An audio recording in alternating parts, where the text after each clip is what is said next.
Hey everybody, welcome to Mile High Homeschool. My name is Megan. This is my contribution to the Homeschool Show and Tell playlist that Abby from Rooted in Rest and Jessica from the Waldeck Way are putting together. And this video's topic is about Meet the Teacher.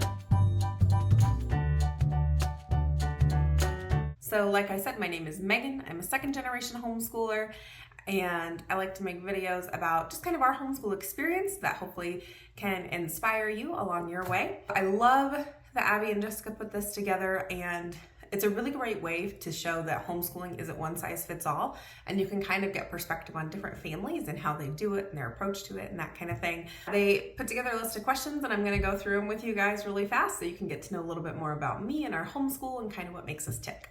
First question is, how many years have you homeschooled? Technically, this is our second year of homeschooling because I don't really count preschool and kindergarten, mainly because I didn't do a whole lot. I mean, if I counted kindergarten, we did more then. So this is third year. However, it's also kind of my 20th or 21st year of homeschooling because since I was homeschooled growing up, and I was the youngest in my family, so I was in the schoolroom with my older siblings while they were doing school. I've kind of been around homeschooling for a really long time. Next question is, do you have a homeschool style? And I would say that I'm more Charlotte Mason inspired as opposed to a super strict Charlotte Mason follower. I like a lot of her ideas. I like her philosophy. I like a lot of the approach to it. There are some things that I'm like, you were a single lady who never actually had kids. And also she was doing more for her school as opposed to individual homeschooling in the 21st century. And so a lot of it is take the meat, leave the bones for me. But I really still enjoy that style and still enjoy that approach and probably align more closely with that than anything else. What is my favorite subject to teach? I would have to say probably history, mainly because I just have always found history really fascinating. And so it's fun to see the connecting points, and it's really fun to have my daughter see those connecting points. And so even if there's a week where maybe I feel like she's just not paying attention and doesn't really care about history, I'm still excited about it because I find it fascinating. So I love teaching history.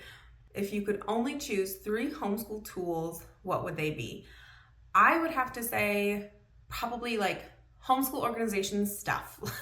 And that's a tool. So good organization, whether it's the filing cabinets or the bins or a shelf in the library, something like that. A way to organize and a place for everything and have everything in its place. I don't like having clutter out. I don't like having stuff everywhere. So organization stuff. I love our printer. I'm so thankful for our printer. When we first started homeschooling, and honestly for a super long time, just because that's what we had. It was my husband's printer from when he first went to college. And he's older than I am.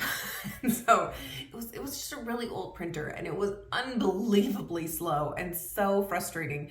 And 50% of the time you couldn't get it to work or print what you wanted. And having our new printer is incredible. It's a Epson EcoTank. It's the basic one of the 2850, I think.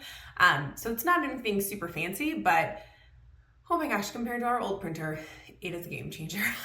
I love that I can print so much stuff and how efficient it is with the ink and how fast it is. It's incredible. I also love being able to print wirelessly from anywhere, from my phone. It's incredible. And last thing I would say is art supplies. I really like having good quality art supplies on hand, whether that's watercolors or just markers and coloring pencils and that kind of stuff. I really enjoy having good art supplies. I know my daughter enjoys it. I feel like it just makes a lot of the projects that we have in school run a lot smoother. So I would definitely say art supplies. What inspires me as a teacher? I would have to say one of my favorite things with homeschooling is seeing when my daughter kind of makes those clicks of realizing the connection points of oh my gosh, this means this, or this is connected to this. We were doing history last year and we were talking about the Syrians and the city of Nineveh and the library that was there. And she was like, wait, that's the same city that Jonah went to. And I'm like, yes, it is. And she totally unprompted, put it together. And it's these were real people. And it was so fun just to see that click get made. There's some times when you just feel, it's just not going in and your kids aren't getting it. And you're like, am I just wasting my time trying to teach this? Is this way beyond them? But then when those clicks get made or you hear them repeat it to somebody else, We were in the car yesterday going to get groceries, and my daughter's in the back seat explaining to her little brother what atoms are and what happens when there's like chemical reactions and all kinds of, and it was hilarious and so great and so encouraging. I was like, she remembers, she's getting it. I'm not crazy to do this. Like, that was so encouraging to me. I'll do another video later on this year about kind of where I go to for inspiration whenever I'm like hitting the lows of like, oh my gosh, I don't want to do another week of this, and kind of what I use to fill myself back up. So I'll do a video about that later in the year because I know every mom can use that. Next question is, are you an early bird or a night owl? Night owl, 100%. I've always been a night owl. I'm not a morning person, and I'm trying so hard to be better at being a morning person because I know it was very beneficial for our homeschool and for kids and would just be better for life in general. But it is a struggle. Like, I fully admit I am not even close to being a morning person right now. That is an area where I'm trying to grow in a lot because I would just rather stay up late. It's very difficult for me most nights for me to fall asleep before 11 p.m., let alone like midnight, most likely. So the moms that are like, I go to bed at 9:30 or 10. I'm like, how do you go to bed so early? Like, I would love to be able to fall asleep then so that I could wake up at like 6 in the morning and be refreshed. But it doesn't happen. And I realize there's a lot of science into that. So, but that's a hill we'll tackle another day. What is your favorite teacher treat? I would have to say coffee and sparkling water. And I'm kind of snooty with my sparkling water. Oh, sorry. It sounds like super annoying to say that. I'm such a millennial. I'm snooty with my sparkling water. I like the San Pellegrinos or Topo Chico or what do we have right now? Spindrift. Those are really yummy. I can't stand LaCroix. I know a lot of people really love it. I can't stand it. The Bubbly or Buble or whatever that one is, I don't like that one either. Ahas, I like Ahas, those are good. So yeah, sparkling water, nice cold sparkling water, like it's making my mouth water fun right now just talking about it. Do you plan and prep or go with the flow? Plan and prep, 100%, because if I try to go with the flow, nothing will happen. My personality is very go with the flow and very like flexible and sanguine and extroverted and social, and it's fine. But if I don't have a plan that I need to follow, that I make myself follow, we won't get anything done.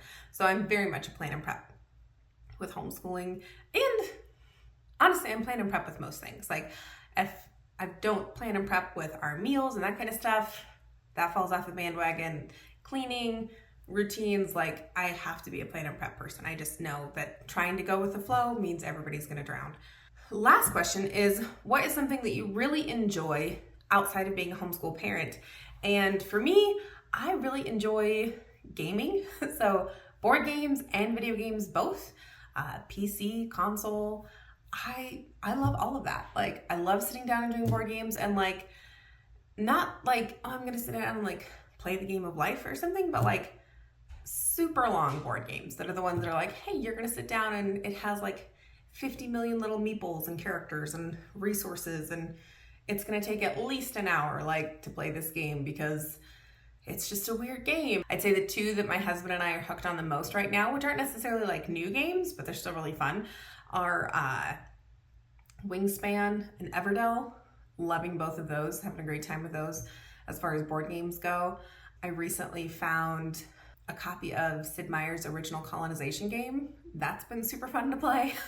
On Switch and Xbox, I like playing Minecraft and My Time at Portia and Legend of Zelda and that kind of stuff. So I really enjoy that still. I love doing that as a kid growing up, and that habit has definitely not gone away.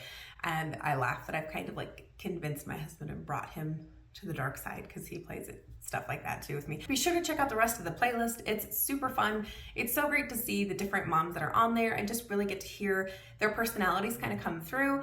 So I hope you'll enjoy that and watch it, and be sure to comment down below maybe what are some of your answers to the questions. I would love to hear that. Be sure to like and subscribe, and we'll see you next week.